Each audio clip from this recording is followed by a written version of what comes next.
Hello YouTube. We're here doing some network testing today. Thank y'all for watching with me. We're here at the same location that I've been doing my network testing at the Tango Outlets at National Harbor. And today we're doing AT&T network viability. So all the speed testing and everything kind of gives you an idea of what the networks can do, but I want to see how you can use it. So right now, the first thing I'm checking for is to see how much data can I use on my said device. So I'm using the speed test to get a good idea about how much is allotted to me. The last time I did this test, I did this with T-Mobile, and there was about a 300 megabits per second difference between the two. So let's see if AT&T shows the same thing. So right now we're getting 239 megabits down, 36.2 up, and a 17 millisecond ping, and a 3 jitter. AT&T on my Lenovo Legion Go is pretty much mirroring what is on my phone. So AT&T is not tampering with, might be a strong word, but it's pretty much looking about the same. 285 down, 38 up, 16 millisecond ping. Can't see the jitter on this one. But that's the speed test app on Windows. So let's pull up fast and see if there's any big difference between us and fast.com.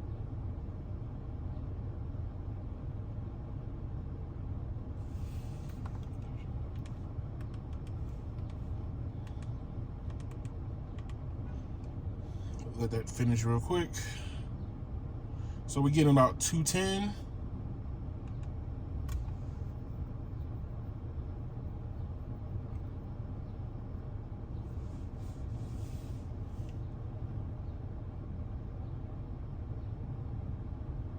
And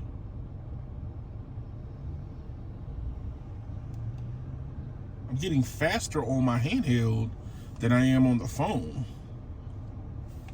which I find that to be surprising. So 270. All right, so I could watch HD 4K videos off my handheld if I really, really wanted to. But right now, today, we are checking to see what I like to do, which is gaming on the go. So the first one we're gonna do is Power World. And the reason why I'm doing Power World is because it's an online persistent game. That means that a lot of the logistics are on the server side. So you could play it locally, and I think it on Steam it will cross save. So I could start a game on my handheld and keep that same game when I go home. But they also require it to sync. Now, the reason why I'm choosing this is because of the ping times. So when I did T-Mobile, the ping times were higher. On AT&T, they're substantially lower. We're in the 40s, and yeah, we're in the high 40s. On T-Mobile, I was in the high 50s. So let's go into a server that I am normally using.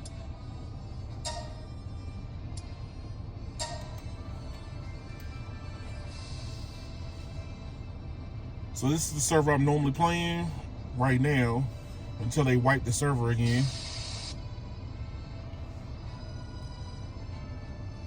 On T-Mobile's ping, it was decent. Let's see Let's see how well it loads up and starts playing. All right, so we're loaded in.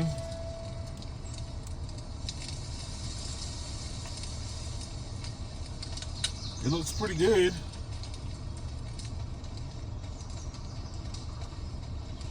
Looks pretty good, from what I can tell. It might still be a little bit of jittery, but this is playable.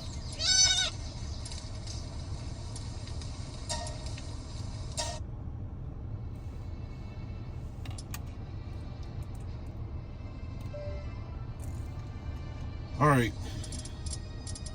The second game that we're going to load is a little bit more complicated than this one, and that is Destiny 2.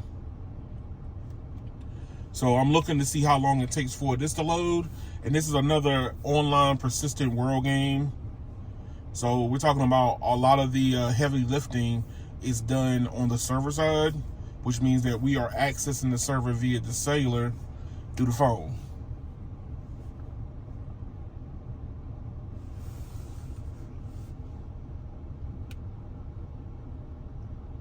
So loading of the game, it does not count. It takes a moment for it to load. What we're looking for is the network access, and having to log in is one of them.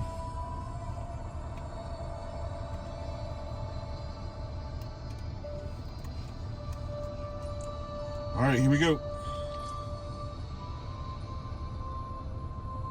Logging in is fast.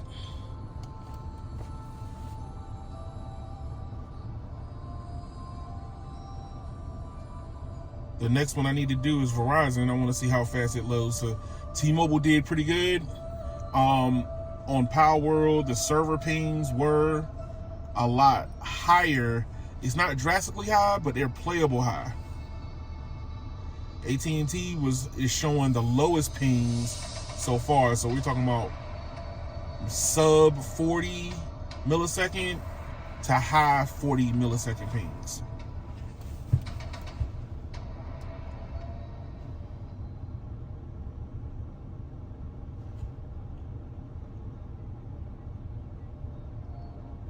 All right.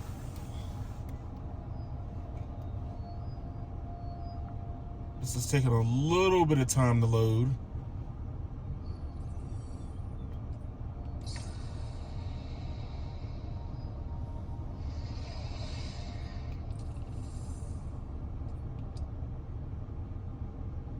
And we are going to load into the tower.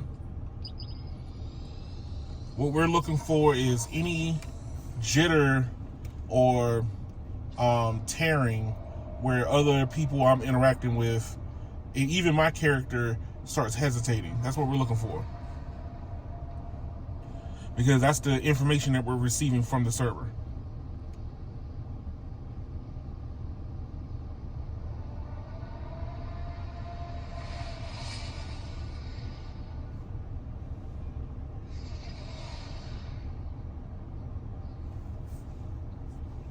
So it's loading up pretty good.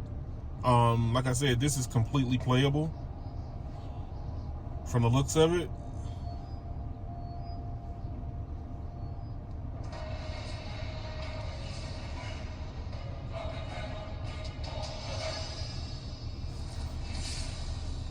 All right, jump around. Yeah, I could play this. I could play in the Crucible with this easy and get me some kills. So it's looking pretty good. I don't see a lot of things moving fast like it shouldn't.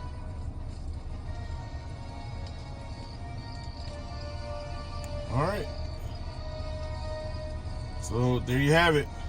So AT&T at this location is doing pretty good with the gaming aspect, which is a lot more demanding than sometimes streaming. Streaming, it buffers depending on like how much data you need to pull through, but gaming is a persistent, constant pool. So I'm looking forward to see what Verizon's going to do. I already did T-Mobile, so look for that video on the channel. Thank y'all for watching, and y'all have a good one.